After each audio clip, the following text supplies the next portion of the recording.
Welcome to the Dead Pixel Society podcast, the photo imaging industry's leading news source. Here's your host, Gary Pageau.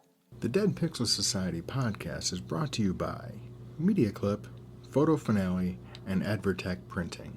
Hello again, and welcome to the Dead Pixel Society podcast. I'm your host, Gary Pageau, and today we're joined by author and photographer Rick Sammon. Rick's the author of 43 books and an accomplished bass player, and on the other end, he's also a Canon Explorer of Light. So he's got a few things to talk to us about today. Hi, Rick. How are you doing today? Well, man, oh, man, it is great to see you. You know, you and I have been around a long time, since the 80s, and it's an honor to be on the Dead Pixel Society, and I'm glad we're not dead, right? I'm in my 70s. I met you. I met you in my 40s. You were at PMA, and man, oh, man, has this industry changed so much, right? Oh, yeah. A lot of changes. But what hasn't changed is how to grow your business. Everyone's looking for tips, tricks, and ways to grow your business. And that's the subject of your 43rd book, which we're going to talk about today, which is How to Make Money While You're Sleeping, a Photographer's Guide. What made you decide that was the topic of your 43rd book? Actually, two things. One, I was on Twitter, and I see a quote by Warren Buffett.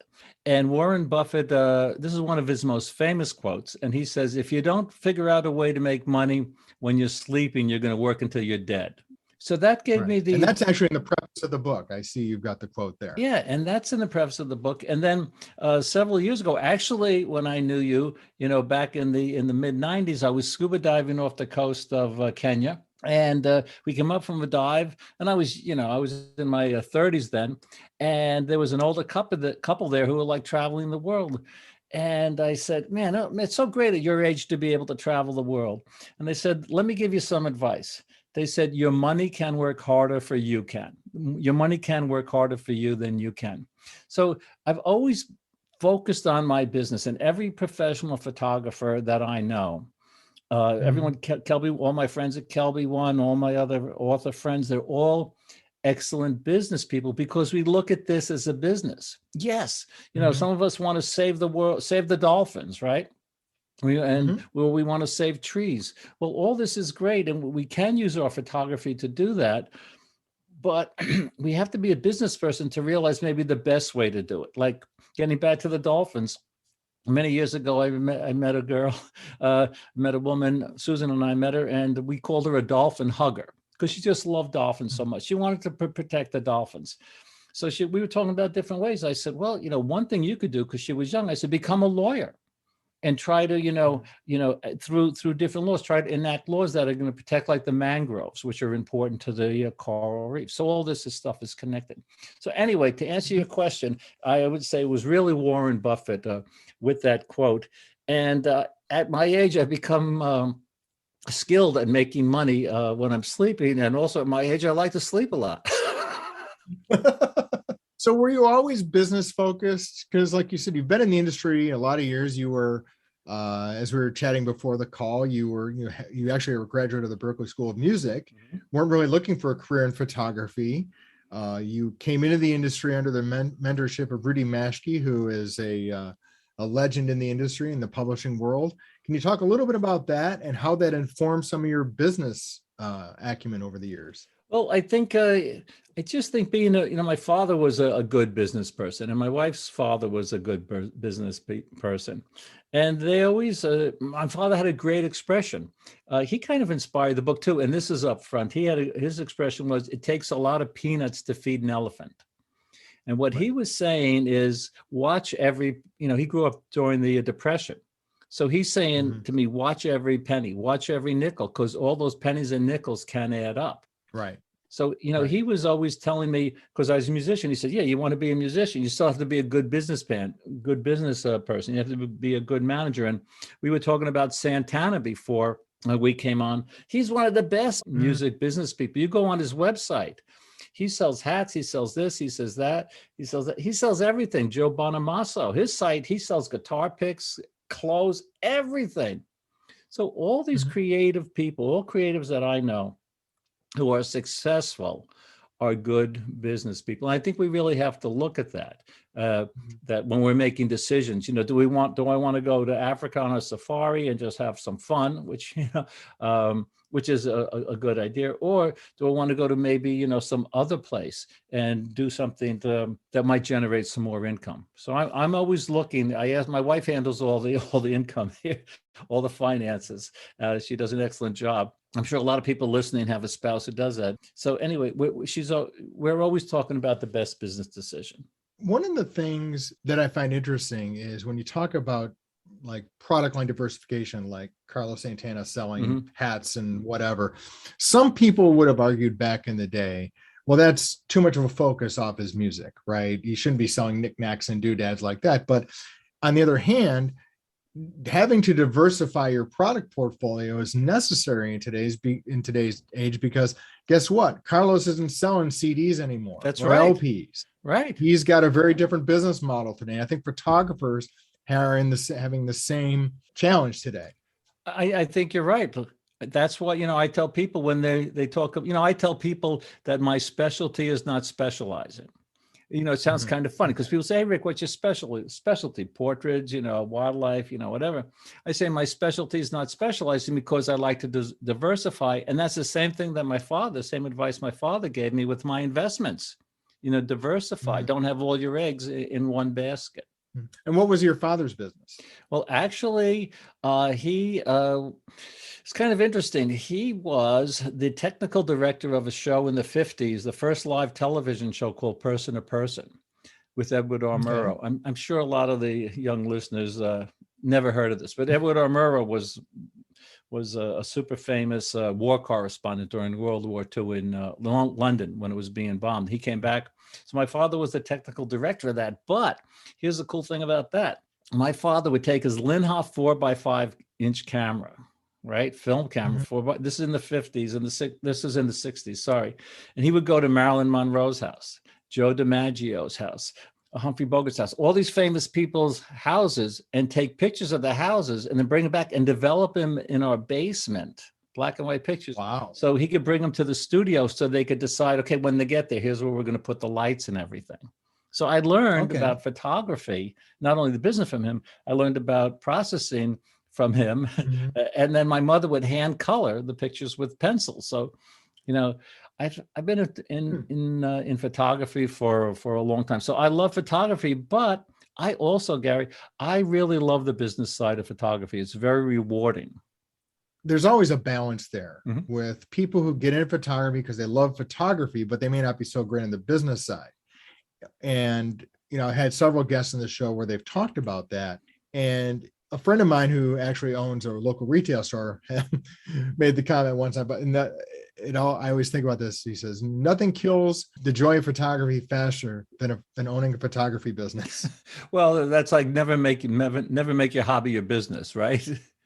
There you go. There you go. But like today's social, the expression used to be publish or perish, right? Right. But now it's really social. I've changed it to socialize or succumb. You have to be on social media, and yes, it takes a lot of time, and you have to listen to people, just not talk. I took the Dale Carnegie course a long time ago, and one of the things I learned about having a good conversation is that you have to be a good listener. But when I post on social media, I have a ratio of like 4-to-1. I do 4 fun stuff, and then I do that one where I'm promoting something, and I add an affiliate link. And actually, in the book, the chapter 4 is the advantage of affiliate links. And this is a great way to make money while you're sleeping. Chapter 1 is what you have to do before you doze off. But in chapter 4, the affiliate links, a lot of people don't know, B&H, Adorama, Kelby One, Adobe, Westcott, and these are just some of the photography companies. They all have affiliate programs, but Amazon's affiliate program is really interesting because if someone buys something from your link and they leave that link open, whatever they buy, you get a commission on. So I've gotten commissions on radiator hoses for the car. I've got a commission on believe it or not, this is the best one, a rubber ducky nativity set. Nice. And a flat screen TV. There you go. I did not know that. The thing is this, Amazon doesn't tell you who did it because they don't share that information, but they show you what people buy. And I've gotten Right. lots of products, beauty products, lipstick, hairspray, and all this other stuff. So if you take So it's possible if people are looking for, portrait tips or whatever, they're in the market for some of those type products. That kind of makes sense. I'm not sure where the radiator hoses come in, well, but that's it's just something else random. It's completely. just a random thing. People are on, and actually, if they keep it open, you could get a commission for up to 90 days if they keep that. Wow. If they put it in there, if they put it in their cart. If they put your book in the cart and don't buy it, and everything else that goes in the cart, you get a commission for. I mean, it is really a great way to make money while you're sleeping. It's probably Wow. the number one way. Actually, some guy wrote a book just on affiliate programs. So let's go through some of the highlights of the book since you've kind of teased that right now. What is the Before You Doze Off chapter about? Well, this is really all the work you have to do before you follow Warren Buffett's advice about making money when you're sleeping. So, I spend a lot of time, writing books. So you spend the time writing the book, and there's an expression, a writer lives forever. So no, actually, the title of the book is, how to make money when you're sleeping. I could do another book, how to make money when you're dead. Because right. I'm serious, because you could still keep generating income. So you spend the time writing the book. Well, you mentioned Marilyn Monroe earlier. How much income is being generated by the licensing of her image Exactly. right now? Probably thousands. And she's been gone for a while. So anyway, people could start out just, doing an ebook, writing an ebook. And publishing an ebook on Amazon, or I know a lot of friends who just publish them themselves. So you spend the time, do it. You put it on your website. You wake up and you wake up from your nap, or you wake up in the morning, whatever. Wake up from jet lag, which I do a lot, and you see how much income you make. And one of the cool things about self-publishing books on Amazon, which I've done, actually I have 4 books which I've done, because it's very profitable if you do this yourself, you can do it right. And if you have a following, you could check actually every minute if someone buys a book. It's that instant. And they pay 2 months after a book is released. So, and the advantage of that is, you work with a regular publisher, you may not know for 6 months. So if you're not selling books, or if I'm not selling books, I can go, and I have an example in the book. It was the day before Father's Day, and the book sales weren't too great. So I go on Twitter, I put the affiliate link to my book, and I sell a bunch of books. Right. So tracking your sales is important. I have a friend who owns 6 McDonald's, who makes more money when he's sleeping than I make. Right. He has an app, and he's seeing every day how much he makes. He just owns them. How much he makes from each McDonald's. So you mentioned having a website. I don't think we need to get into that specifically, because I think most people have a website of some sort. But I was interested in the Socialize or Succumb chapter. Can you talk a little bit about what you mean by that? Well, there's a lot of things. We have to be on social media, and I'm on social. I probably spend 2 to 3 hours a day on social media. And I'm looking what other people are doing. I'm looking what my competition is doing. Although all my friends, we really feel we have no competition. Sounds egotistical, but we feel, we're all doing something different. People are going to go to Scott Kelby for a reason. People are going to come to me. People are going to go to Art Wolf for something. But anyway, I watch what other people are doing. And you really need, like I gave that Father's Day example, you really need to promote your stuff. But I also talk in that chapter, or in another chapter, about the buying ads on Twitter and Facebook. If you're selling... Yes or no on that? Well, I have a t-shirt, and the t-shirt says, "It depends." And I wear it on my photo workshops because people say, "What lens should I use?" It depends. What shutter speed? It depends, should I use a tripod? It depends. But as far as buying the ads go, I know someone who runs workshops, and the workshops cost around the world, between $8,000 and $15,000. So for him to spend a few bucks on Facebook on ads, it's worth it because he gets people. For someone like me who's selling books for $10 or $15, it's not worth it. I've tried it. It's not worth the effort. You will get more people, but what's really important, and I talk about this in the book, the importance of building a mailing list. Some people don't realize how important that mailing list is, because, I put something on Twitter. If I put something on Twitter when we started talking, when we started recording, and if I go on afterwards, it's going to be so far down, I'll probably never even see it, because so many people, are tweeting. But you have that mailing list, you're going to get your message right to the person. One of the contributors to the book, actually the credit for the book is Rick Sammon and the All-Star Photo Coaches. So I have there you go. I have about a dozen All-Star Photo Coaches, and one is Ian Plant, and he talks about the importance of building that mailing list, because everywhere he goes, he said he gives out a little card and it's offering something, but the idea is to get someone's name so he could build that list. Yeah, that is one of the things on the book here. You do go through the list of the luminaries here, which I recognize quite a few of these names. Skip Cohn's been on the podcast before, and I know Scott Bourne very well. So it's a good group. That's a good. If you're gonna have coaches, those are some good ones. Well, Gary, you mentioned Scott Bourne. He wrote a chapter in there. It's called Buy Me a Coffee. And this is a website that's been around, I think, only about a year. I could be wrong, but I've only known about it for a year. And what Buy Me a Coffee is you write an article, and at the end, you ask the people to buy you coffee, and talking about, it takes a lot of peanuts to feed an elephant. You may only get, $3 or $5 from someone who reads the article, but he has a following of, tens of thousands. It can add up. So Buy Me a Coffee is really a cool new thing. So again, that's like not crowdfunding, but like a user sponsored content, right? It's like a tip jar. Yes, it's definitely like a tip jar for sure. So one of the things I've noticed as you go through this is you're not really relying on one type of income stream. You may have a theme or a subject area that you're expert in, that you're talking about, but you're not relying on the tips from the tip jar or the affiliate links or anything else to do everything. It's really like almost like a hub where your content is your hub, and spoken out from that are all the ways that people can pay you. Oh yeah, absolutely. And recently, during the pandemic, I started a Facebook group, and it's called Phototherapy, Motivation, and Wisdom, which is based after one of my first book that I did with Amazon, Phototherapy. And this is a safe place where people can publish their pictures. There's no politics there. We have 6 moderators. If someone publishes anything political, we take it down like immediately. But so starting the Facebook group, I saw an ad on TV. I said, okay, I'll do it. And today we have like more than 5,000 members. So I don't make money from the Facebook group, but it's really helped me build my brand.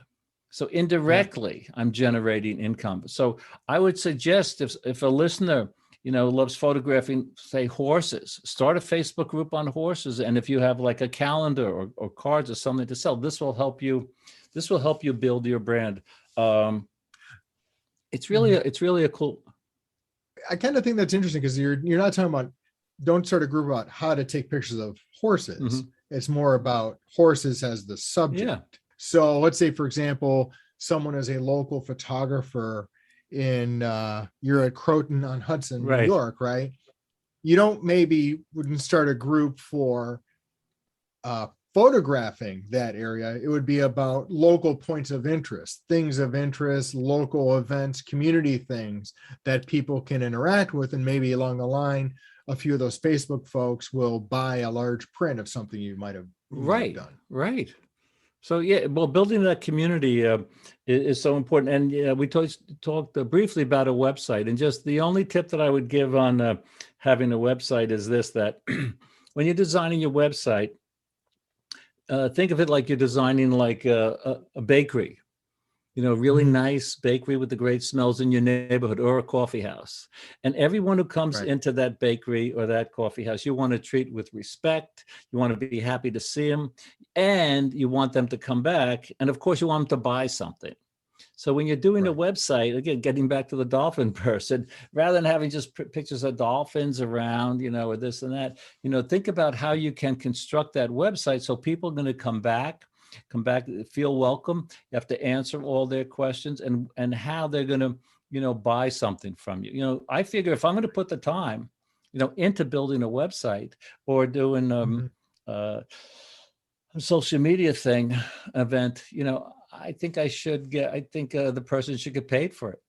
Don't work for free. That's always one of the big bugaboos in the photography industry, right? Is everyone says, "Hey, my daughter's getting married. Can you photograph that?" And it's like, well, I have a very working for free, a creative should never do. Well, I agree 100%, 100%, but a slight variation on this. And I heard this from one of my fellow Canon explorers of light, Michelle Trevakoff.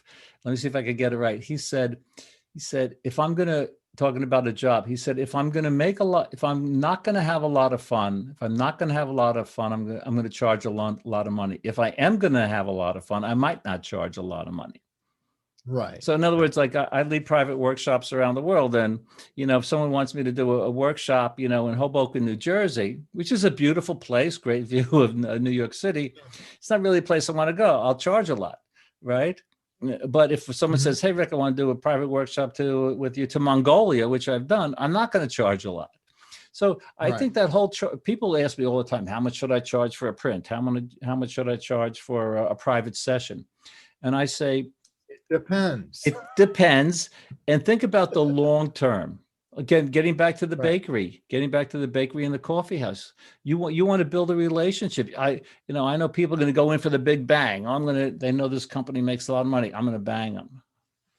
Not me. Mm-hmm. Well, that is one of the things when you're talking about building the kind of content business that you're talking about, there's a lot of people very successful in the content business today who they're not doing hits in the home run category. They're doing, singles and doubles. Mm-hmm. Maybe they do a triple every now and then. There's very few home runs, but if you see how people are monetizing the internet these days, it is a lot of that where it's, they build an audience and they do very well with it. And it takes a long time and they have to respect the audience, right? You mentioned email earlier. That means, if somebody trusts you with their email, you shouldn't be spamming them every few days, right? It's part of the nurturing the community, which I don't think a lot of people get. They think, boy, once I got that email, I've got you and I'm going to, I just had one where I signed up for, I downloaded an ebook on golf. It was a golf thing. Mm-hmm. And I swear not only did they give out my email to other companies, so I'm getting other golf related emails all the time, but then they're emailing me every third day to trying to upsell me on things. And so, luckily there's the unsubscribe laws. Yeah. They lost me forever on that. Yeah. You talk about Facebook groups, writing and narrating books. Now, not everyone's got the capability to do that. Is there a way that somebody who may have some great idea for some content and finding maybe local resources to help them? Sure. But I do think everyone can write a book. Like I mentioned, all of my picture books are basically pictures and captions.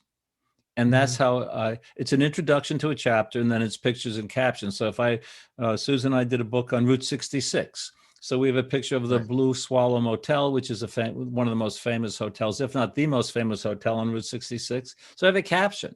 And then that's in a place called Tucumcari, New Mexico. Then I'll go to the next place and have a caption.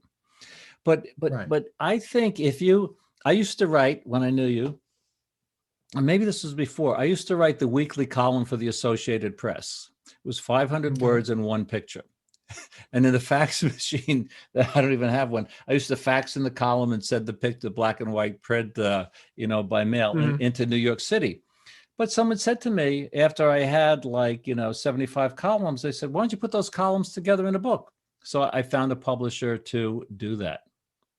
Was that your first book? That was not my first book. Actually, I wrote some camera manuals before that. I don't know if you remember Herb Taylor. He was at Amphoto. Anyway, I did some camera manuals for him. But as far as advice goes, I would say this: if you love something. I always say you're going to get good pictures of something if you photograph what you love. Like I love bass guitar. I love guitar, so I love photographing my. You mentioned Scott Bourne before. He plays bass guitar very well. He photographs bass guitars, and he did for about a year. he was taking all these pictures of bass guitars. So I said, Scott, why don't you just put together a caption under each one of them and put together a book? So he's considering that. So I would say start with a photo, start with the caption of something you love, and maybe put together an ebook. And this is like the easiest thing to do. You go online, create an ebook, for free or whatever, or just, a few bucks. I know people. Now, that may sound easy for you, someone who's published 43 books, but, for someone who doesn't have a lot of publishing experience, what do you mean by, like, is it as easy as doing like an export out of a word processor, or is there online resources people can go to? I'll tell you the easiest way to do it. I have a book, and actually, if people go on my website, ricksammon.com, and go on latest books on the left, in there you'll find a book called, it's an ebook. It's called Life Lessons We Can Learn from Mother Nature. And what I have in this book, Life Lessons We Can Learn from Mother Nature, it's I paired my pictures with famous quotes. Like I have a picture of a leopard seal in Antarctica, and the quote is, "You don't drown by falling in water. You only drown if you stay there." So it sounds kind of funny, but it's a philosophical book. That's half the book. And then for the same picture in the back, I have the technical information. So this book started out as a keynote slideshow, which is the same as PowerPoint. Same as PowerPoint. I haven't used PowerPoint in so long. So you can export those shows as a PDF. And that's what this book is. So I had a slideshow. I used to give this slide presentation. So and I made it a PDF. So if some of your listeners give presentations to the local camera club about horses, about landscape photography, whatever, put the picture in there, type in the caption, right, and export it as a PDF and call it an ebook. And that's what I have. Now I happen to give away this book for free. And it was a lot of work, but I give it away for free because, and when I promote it, I say, hey, get this book for free. It's on my latest books page. Right. So when people go to this page, they usually buy like another book. Right. So I'm thinking, because there's a lot there to choose from. Yeah. Right? So I figure if I'm giving away a book that I would have sold for, 10 or 15 bucks, why not offer people some other books? But that's the easiest way to, I think, make an ebook. That way you don't need a template, importing pictures and all this stuff. Right. And one of the other chapters, chapter 9, you talk about crowdfunding, and crowdfunding used to be kind of a hotter topic a couple of years ago than it is now. What is your advice on looking at crowdfunding as a possible revenue stream? I think if you have a good idea, I think it's a great idea. I have some contributors for that chapter. One is Dom Komarechka. I don't know if you know him. And even if you know him, it's probably hard to say his name. Dom, he's known as the snowflake guy, but he has a book on close-up photography, macro photography, called The Wonders at Your Feet. It's a $70 book. It's a heavy book. Right. And because he has a following, he was able to raise enough money to pay for this book and make more than a few bucks. I have two friends in Africa, Jonathan and Angela Scott, known as the Big Cat people. Some of your listeners may have seen the Big Cat Diaries, which is on TV here for a long time. They wanted to do a book on sacred nature and how important it is to protect the wildlife and the habitats. So they use crowdfunding to fund that book. And they wanted the best printing, and they got enough money, and they're making a few bucks out of it. The platypod, right? Yeah. So it's like a flat tripod, which doesn't make sense, a flat tripod, but it's a flat camera support. Anyway, Larry T, the inventor, he used crowdfunding, and man, oh man, it was off the charts. So if you have an invention, if you have an idea for a book, if you have an invention or a service, I think crowdfunding is a great way to go.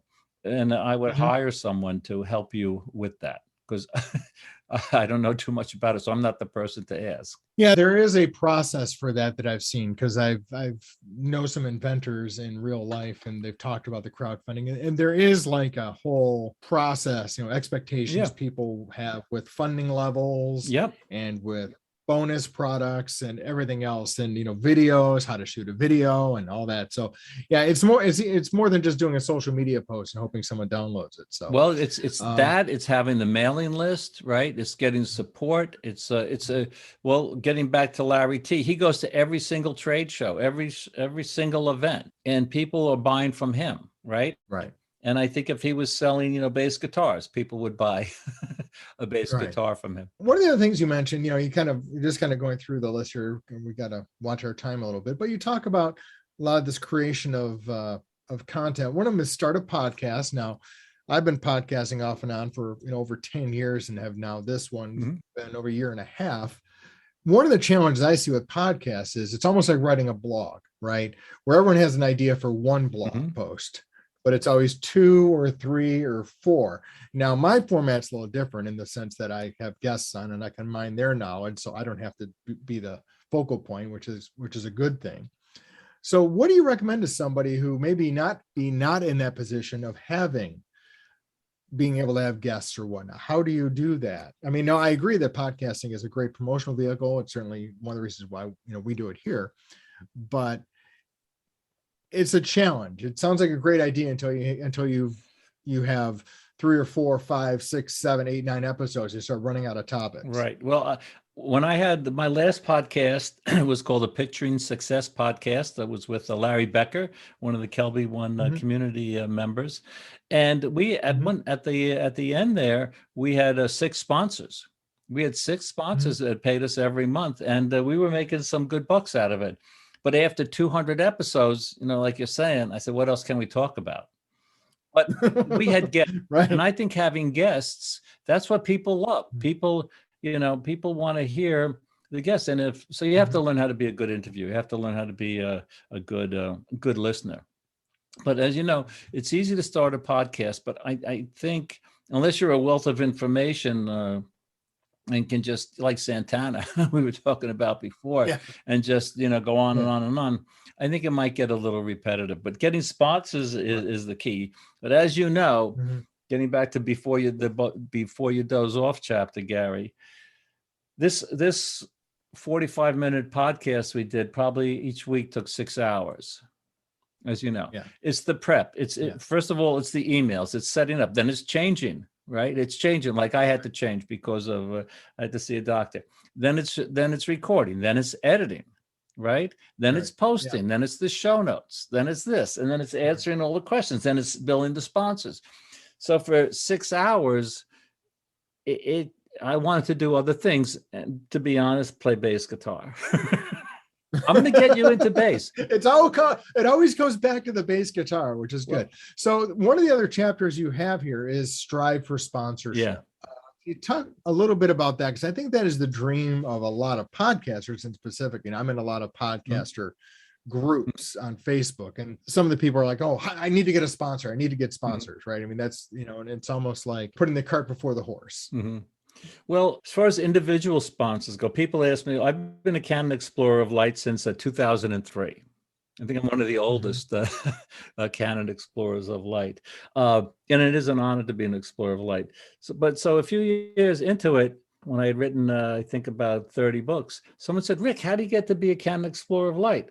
I said, write 30 books, tell people the equipment you use, and they might invite you into the program. Yeah, right. You have to use and believe in the products, and this is one of this gets all these chapters are kind of tied in together, like socialize or succumb. Some companies, they won't even think about sponsoring you if you don't have 100,000 followers. That's really the thing today. So the more followers, the better.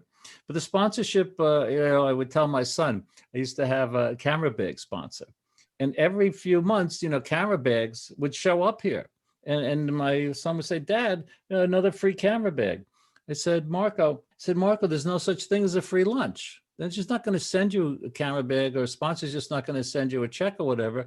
They're going to expect something back, to promote it on social media, to do this, to mention it in your on your podcasts and blogs or whatever, in workshops, seminars.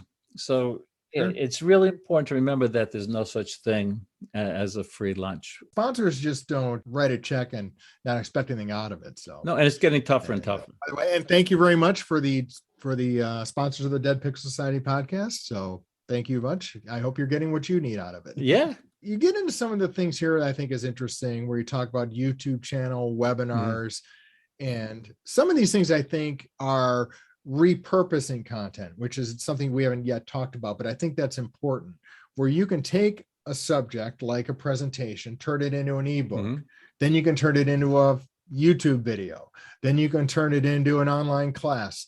So when you're looking at doing projects that will make money while you sleep, I think repurposing is a key part of that. I wish we had talked about this before, because I only have 21 chapters in there. That would have been chapter 22. That's well, it's kind of the theme of the whole book. Well, I guess it is without saying it, but yeah, when I do a reprint, I'll do it and I'll give you credit. I'll make you one of the all-star photo coaches. but but seriously, my wife calls me the king of repurposing. She uses another word that begins with R, but she calls me the king of repurposing because, what's in a book is usually used to be an article, now it's a blog post, or I could cut it into, different classes, but you have to be careful. So if I write a book, like I have this book, Photo Quest, which is like kind of like my memoir. And if I did an online class, Photo Quest, with the same stuff in there, the book publisher is not going to be happy, and the online class person is not going to be happy. So, even if it's not in the contract, you want to be careful, and you don't want to really fight against yourself. But repurposing is very, very that's going to be the next one. Thank you. Well, it's a whole nother book. It's a whole nother book. So as we bring this to a close, I want to talk to you about make your money work harder than you can. To kind of bring this to a close, what's your main tips there? Invest.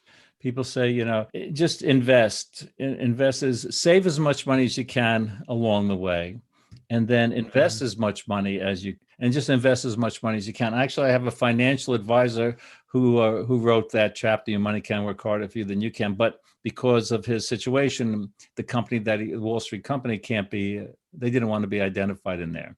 But he gives excellent advice. Basically, it's diversifying, it's investing, it's watching those investments and watching the stock market. Like some people have all stocks, which thinks is a good idea.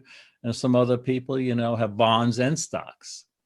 And so all this money, you have to be in it for the long term.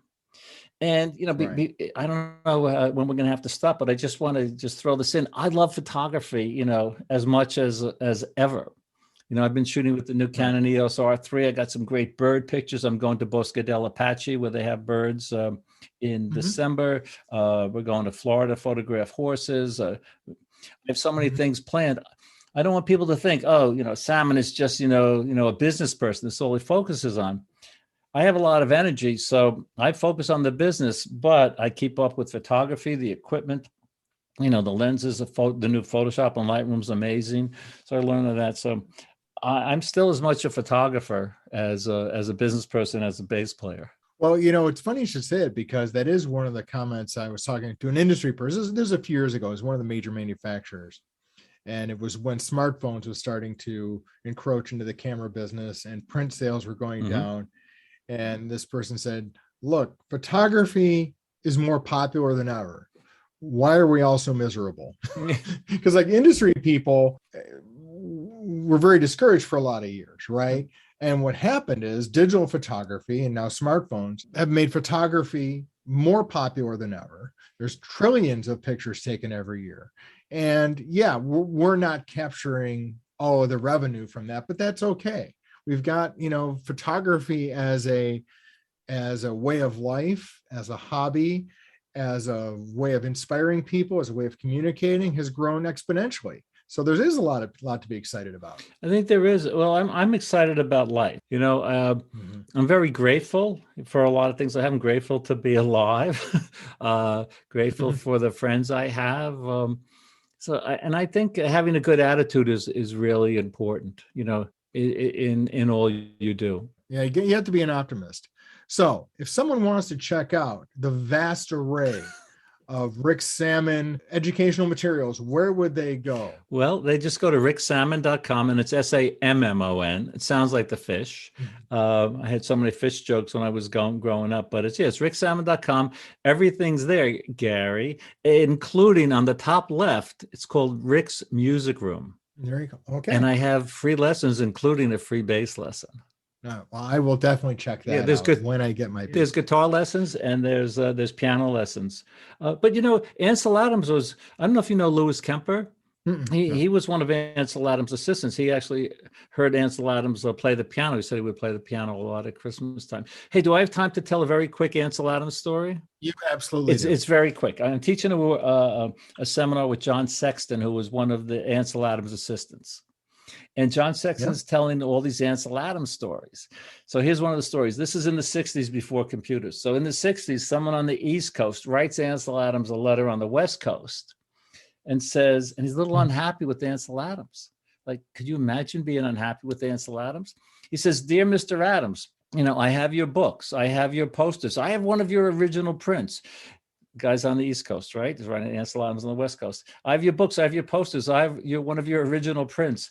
You inspired me to go to Yosemite. And when I got there, it didn't look like that." So it's funny, right? It doesn't look like that, right? This was Ansel Adams' interpretation. So getting back to my love of photography and photography, today, and even back then, we can create our own reality with Photoshop and Lightroom. And even by cropping, we can create reality, right? You could take a headshot of me here in my office. You wouldn't know I was in my office. But I love that story because it did, for this person, Yosemite didn't look like that because it just looks so magical. So if we think about that, when people criticize, "Oh, you're overdoing it, you put in the sky."